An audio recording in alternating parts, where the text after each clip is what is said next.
नमस्कार, प्रभा साक्षी पॉडकास्ट में आप सभी का स्वागत है। आज के इस पॉडकास्ट में बात करेंगे कि हेलो, प्लेन में बम है, एक झूठी कॉल की कीमत 3 करोड़, एयरलाइंस को बहुत महंगी पड़ रही ये शरारत। तो आइए सुनते हैं आज के इस पॉडकास्ट को। लेकिन उससे पहले अगर आपने हमारे चैनल को सब्सक्राइब नहीं किया है तो जरूर कर ले, ताकि आप रोज ऐसे ही इंटरेस्टिंग और जानकारीपूर्ण पॉडकास्ट सुन सकें। एयर इंडिया की बोइंग 777 130 टन जेट फ्यूल से लैस होकर 14 अक्टूबर को मुंबई से न्यूयॉर्क के JFK हवाई अड्डे के लिए अपनी 16 घंटे की नॉन स्टॉप यात्रा के लिए उड़ान भरती है। लेकिन प्लेन के टेक ऑफ करने के कुछ ही देर बाद एक कॉल ने सभी के होश उड़ा दिए। बताया गया कि प्लेन में बम है। JFK बाउंड AI 119 को तुरंत डाइवर्ट किया गया। उड़ान भरने के 2 घंटे के भीतर ही ये दिल्ली में लैंड करने की तैयारी करता दिखा, लेकिन ये खबर फर्जी निकली। इससे पहले 15 अक्टूबर को भी देश के 7 फ्लाइट्स में बम की झूठी धमकी दी गई थी, जिसमें एयर इंडिया एक्सप्रेस की जयपुर से बेंगलुरु जा रही फ्लाइट, स्पाइस जेट की दरभंगा से मुंबई जा रही फ्लाइट, अकाशा एयर की सिलीगुड़ी से बेंगलुरु जा रही फ्लाइट, इंडिगो की सऊदी से लखनऊ आ रही फ्लाइट, एयर इंडिया की दिल्ली से शिकागो जा रही फ्लाइट, एयर इंडिया की Singapore Madurai flight, alliance air की अमृतसर से दिल्ली वाली उड़ान शामिल है। इसके अलावा 13 अक्टूबर को भी कुछ एयरलाइंस को इस तरह की धमकी की खबर दी गई थी। सच में कोई बम की सूचना मिले तो निपटने के लिए क्या प्रोटोकॉल अपनाए जाते हैं? विमान का क्रू सुरक्षा से जुड़ा खतरा पता चलते ही एयर ट्रैफिक कंट्रोलर यानी ATC को सूचित करता है।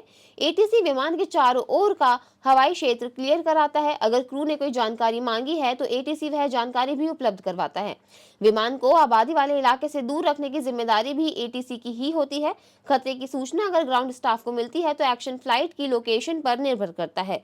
विमान को उड़ान भरने के अगर 5 मिनट ही हुए हैं तो ATC क्रू टीम को खतरे के बारे में 5000 फीट की ऊंचाई पार करने के बाद ही बताता है। अगर विमान जमीन पर है तो सभी यात्रियों को तुरंत विमान से उतारकर विमान की तलाशी ली जाती है।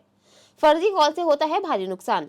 पिछले एक हफ्ते से 17 अक्टूबर की देर रात तक प्लेन में बम की झूठी खबर से लगभग 40 एयरलाइनों पर बड़े पैमाने पर वित्तीय प्रभाव डाला है। एयरलाइन अधिकारियों का अनुमान है कि अतिरिक्त खर्च लगभग 60 से 80 करोड़ रुपए होगा। उदाहरण के लिए एयर इंडिया B777 का मामला लें, जिसने इस 15 अक्टूबर को दिल्ली से शिकागो के लिए उड़ान भरी थी। 12 घंटे बाद बम की धमकी के बाद 200 से अधिक यात्रियों वाला विमान कनाडा के सुदूर शहर इकालुइट में उतरा। विमान को 15 अक्टूबर को सुबह 5:21 पर वहां उतरा था। उसने अगली व्यावसायिक उड़ान 3.5 दिन बाद भरी। फंसे हुए यात्रियों को पहले कनाडाई वायुसेना A330 पर शिकागो भेजा गया, जिसके लिए AI भुगतान करेगा, और फिर 13 अक्टूबर शाम 5:15 बजे दिल्ली के लिए एक वाणिज्यिक उड़ान के रूप में उड़ान भरी। B777 का औसत मासिक किराया $4 लाख और $6 लाख के बीच है। यह औसत दैनिक किराया लगभग $17,000 बैठता है।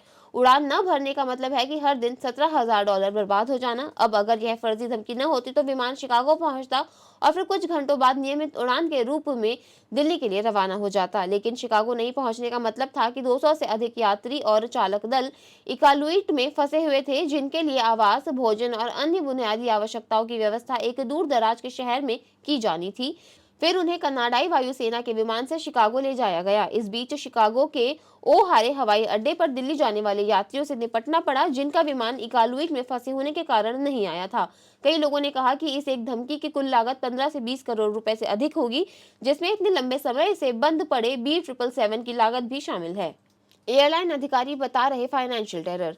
पिछले कुछ दिनों में इन धमकियों का शिकार हुई किसी भी बड़ी एयरलाइन ने इस मुद्दे पर कोई टिप्पणी नहीं की है। वरिष्ठ एयरलाइन अधिकारी ने TOI के हवाले से कहा है कि फेस्टिवल सीजन होने की वजह से भीड़ अच्छी खासी है और हम यात्रियों के बीच डर पैदा नहीं करना चाहते हैं। इतना कहना काफी होगा कि यह एयरलाइंस के खिलाफ एक तरह का वित्तीय आतंकवाद है और इसे सख्ती से निपटा जाना चाहिए। इंडिगो को भी घरेलू और अंतर्राष्ट्रीय उड़ानों के लिए धमकियां मिली हैं। अक्सर ऐसा होता है, जब किसी उड़ान को धमकी भरा संदेश मिलता है तो उसे डाइवर्ट नहीं किया जाता, गंतव्य हवाई अड्डा इसे पकड़ने या मंडराने के लिए कहता है। ऐसा लंदन में AI, सिंगापुर में AI एक्सप्रेस और शायद अन्य के साथ भी हुआ है। एक पायलट ने TOI से बात करते हुए कहा कि एक B777 हर घंटे 7 से 8 टन इंजन जलाता है और एक 320 2.5 टन, 1 लाख रुपए प्रति टन और 2 घंटे की उड़ान के हिसाब से सभी प्रभावित एयरलाइनों के लिए अकेले ईंधन जलाने की लागत कई करोड़ से अधिक हो जाती है। एयर स्पेस के अतिरिक्त समय के कारण अक्सर वही चालक दल अगली उड़ान का संचालन नहीं कर पाता, जो यह विमान सुरक्षा एजेंसियों द्वारा जांच के बाद मंजूरी मिलने के बाद संचालित करेगा। उन्हें आराम देने और उस शहर में होटल आवास देने की आवश्यकता होगी।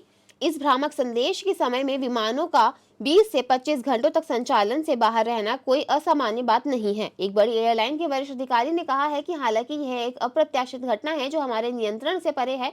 कई यात्री जो कनेक्शन चूक जाते हैं वे हमें अदालत में ले जाएंगे और अंततः हमें हर्जाना देकर समझौता करना होगा। हॉक्स कॉल पर गंभीर एक्शन की तैयारी में गृह मंत्रालय। हॉक्स कॉल को लेकर सरकार गंभीर एक्शन की तैयारी में है। हॉक्स कॉल पर मिले सुझावों को अमल में लाने के लिए गृह मंत्रालय और विमानन मंत्रालय ने सभी एयरलाइन से इनपुट भी मंगवाए हैं। इनपुट के आधार पर डीजीसीए से जानकारी साझा की जाएगी। गृह मंत्रालय और विमानन मंत्रालय की एक रिपोर्ट तैयार करेंगे और इसी के आधार पर आगे के दिशा निर्देश भी जारी किए जाएंगे। जानकारी के मुताबिक ऐसे लोगों को अनरूली पैसेंजर लिस्ट में डाला जाएगा। इसके साथ ही 5 साल के लिए किसी भी एयरलाइन में उनकी यात्रा पर प्रतिबंध लग जाएगा। सुझाव ये भी है कि झूठी कॉल से हुए नुकसान की भरपाई की जिम्मेदारी भी ली जाएगी। इसके अलावा हॉक्स कॉल करने वालों की लिस्ट एयरपोर्ट और सुरक्षा एजेंसियों के साथ साझा की जाए। एमएचए ने सीआईएसएफ को भी सभी एयरपोर्ट पर सतर्क रहने के लिए कहा है, यानी अब फ्लाइट में झूठी खबर देने वालों को ऐसा करना भारी पड़ सकता है। आज के लिए इतना ही। अगले पॉडकास्ट में किसी और मुद्दे पर देंगे आपको विस्तृत जानकारी। तब तक के लिए जुड़े रहें प्रभा साक्षी के साथ।